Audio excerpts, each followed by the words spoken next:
ശബരിമല സ്വർണ്ണക്കൊള്ളക്കേസിൽ മുൻ Thiruvithamkoor Devaswom board commissioner N വാസുവിന്റെ ജാമ്യാപേക്ഷ ഇന്ന് കൊല്ലം വിജിലൻസ് കോടതി പരിഗണിക്കുകയാണ്.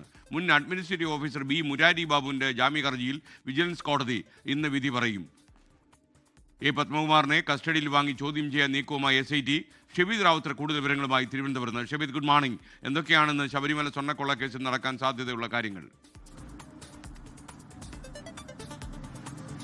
Very good morning. ശബരിമല സ്വർണ്ണക്കൊള്ളയിൽ ഇന്ന് വളരെ പ്രധാനപ്പെട്ട ജാമ്യ ഹർജികൾ പരിഗണിക്കുന്ന ഒരു ദിവസമാണ്. കൊല്ലം വിജിലൻസ് കോടതിയാണ് ഈ ജാമ്യ ഹർജി പരിഗണിക്കുന്നത്. അതേസമയം കഴിഞ്ഞ ദിവസങ്ങളിലെ ചില വിവാദങ്ങളിലടക്കം ചില തീരുമാനങ്ങൾ ഇന്ന് ഉണ്ടാവുകയും ചെയ്യും. അതിൽ ഏറ്റവും പ്രധാനപ്പെട്ട കാര്യം മുൻ ദേവസ്വം കമ്മീഷണർ എൻ വാസുവിന്റെ ജാമ്യാപേക്ഷ ഇന്ന് കോടതി പരിഗണിക്കുന്നുണ്ട് എന്നുള്ളതാണ്.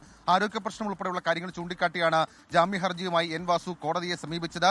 SITയുടെ അന്വേഷണ റിപ്പോർട്ട് കൂടി ആ കോടതി ആവശ്യപ്പെട്ടിരുന്നു. ഏതായാലും അക്കാര്യത്തിൽ ഇന്ന് തീരുമാനമുണ്ടാകും. എൻ വാസുവിനെ കൈവിലങ്ങ് അണിയിച്ച് കോടതിയിൽ ഹാജരാക്കിയതിൽ പോലീസുകാർക്കെതിരെ നടപടിക്ക് സാധ്യതയുണ്ട്. AR ക്യാമ്പിലെ പോലീസ് ഉദ്യോഗസ്ഥരാണ് കൊല്ലം കോടതിയിലേക്ക് എൻ വാസുവിനെ ഹാജരാക്കുമ്പോൾ കൈവിലങ്ങ് അണിയിച്ചത്. അത് ഈ BNS റിപ്പോർട്ട്, അത് നിയമത്തിന് വിരുദ്ധമായ നടപടിയെന്ന് സ്പെഷ്യൽ ബ്രാഞ്ച് സംസ്ഥാന പോലീസ് മേധാവിക്ക് റിപ്പോർട്ട് നൽകിയിരുന്നു. അതിന്റെ കൂടി അടിസ്ഥാനത്തിൽ പക്ഷേ ഇത് നടപടിക്ക് സാധ്യതയുണ്ട്. രണ്ടാമത്തെ പ്രധാനപ്പെട്ട കാര്യം മുൻ തിരുവാഭരണം കമ്മീഷണർ KS ബൈജുവിന്റെ ജാമ്യാപേക്ഷയും ഇന്ന് പരിഗണിക്കുന്നുണ്ട്. ഈ കേസിൽ വളരെ പ്രധാനപ്പെട്ട ഒരു അറസ്റ്റായിരുന്നു KS ബൈജുവിന്റെ. മാത്രമല്ല നിർണായകമായിട്ടുള്ള പല മൊഴികളും KS ബൈജു നൽകുകയും ചെയ്തിരുന്നു. അദ്ദേഹത്തിന്റെ ജാമ്യാപേക്ഷയും ഇന്ന് കോടതി പരിഗണിക്കുന്നുണ്ട്. അതേസമയം ഉണ്ണികൃഷ്ണൻ പോറ്റിക്ക് പിന്നാലെ അറസ്റ്റിലായ മുൻ അഡ്മിനിസ്ട്രേറ്റീവ് ഓഫീസർ മുരാരി ബാബുവിന്റെ ജാമ്യ ഹർജിയിൽ വിജിലൻസ് കോടതി ഇന്ന് വിധി പറയും. രണ്ട് കാര്യങ്ങൾ, അതിലൊന്ന് മുരാരി ബാബുവിന്റെ ആരോഗ്യ പ്രശ്നം, രണ്ടാമത്തേത് അദ്ദേഹത്തിന്റെ ഈ കേസിലെ ഇൻവോൾവ്മെന്റ്, പ്രത്യേകിച്ച് ഉദ്യോഗസ്ഥരുടെ വീഴ്ച മാത്രമാണ് ഉണ്ടായെന്നൊക്കെയുള്ള കാര്യങ്ങൾ അത് അദ്ദേഹത്തിന്റെ അഭിഭാഷകൻ കോടതിയിൽ അറിയിച്ചിരുന്നു. അപ്പോൾ മുരാരി ബാബുവിന്റെ ജാമ്യാപേക്ഷയിൽ ഇന്ന് തീരുമാനം ഉണ്ടാവുകയും ചെയ്യും. അതേസമയം നിലവിൽ ഇപ്പോൾ ജുഡീഷ്യൽ കസ്റ്റഡിയിലുള്ള A പത്മകുമാറിനെ നാളെ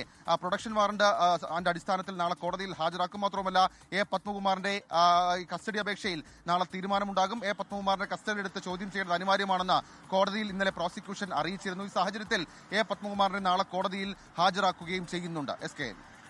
ഷബീദ്, എൻ വാസുവിനെ വിലങ്ങണിയിച്ച് കോടതിയിൽ ഹാജരാക്കിയതിനെ കുറിച്ചുള്ള ഒരു വിവാദം ഇപ്പോൾ പടരുന്നുണ്ടല്ലോ. ഇന്നലെയാണ് ആ കാര്യം സംഭവിച്ചത്. അപ്പം അതായത് SIT തലവന്റെ അനുമതി ഇല്ലാതെയാണ് അത് എൻ വാസുവിനെ വിലങ്ങണിച്ചതെന്ന് കൂടിയുള്ള വാർത്തകൾ പ്രചരിക്കുന്നുണ്ട്. ഇതിനെക്കുറിച്ചുള്ള വിവരങ്ങൾ എന്തൊക്കെയാണ്? സാധാരണഗതിയിൽ ഈ ജുഡീഷ്യൽ കസ്റ്റഡിയിൽ ജയിലിൽ കഴിയുന്ന പ്രതികളെ ഒരുപക്ഷെ അന്വേഷണ സംഘം നേരിട്ട് കോടതിയിൽ ഹാജരാക്കണമെന്നില്ല. പകരം ഒരു സമാന്തര ക്രമീകരണം ഇതുമായി ബന്ധപ്പെട്ട് നടത്തുകയാണ് പതിവ് എന്നുള്ളത് ഏറ്റവും ശ്രദ്ധേയമായിട്ടുള്ള കാര്യം. എന്നാൽ കഴിഞ്ഞ ദിവസം എൻ വാസുവിനെ കൊല്ലം വിജിലൻസ് കോടതിയിൽ ഹാജരാക്കിയത് AR ക്യാമ്പിലെ പോലീസ് ഉദ്യോഗസ്ഥരാണ്. ആ സമയത്താണ് ഈ കൈവിലങ്ങ് അണിയിച്ചതിൽ ഏറ്റവും പ്രധാനപ്പെട്ട കാര്യം.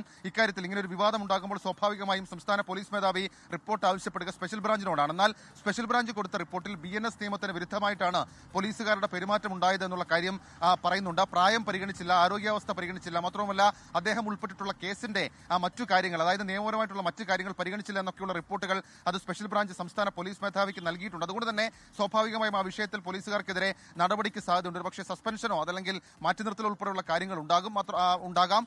ഇക്കാര്യത്തിൽ അന്വേഷണ സംഘത്തോടും സംസ്ഥാന പോലീസ് മേധാവി വിവരം തേടിയിരുന്നു. എന്നാൽ അന്വേഷണ സംഘമല്ല കോടതിയിലേക്ക് കൊണ്ടുപോയത് എന്നുള്ളതാണ് SIT വിവരം നൽകിയത്. സംഭവം വിവാദമാണ്, പോലീസ് തലപ്പത്തടക്കം വലിയ ചർച്ചയുമാണ്. സർക്കാരിന് അക്കാര്യത്തിൽ ചില അവമതിപ്പുണ്ടാക്കിയിട്ടുമുണ്ട്. മാത്രമല്ല സർക്കാരിന് അക്കാര്യത്തിൽ ചില അസ്വസ്ഥതകളുമുണ്ട്.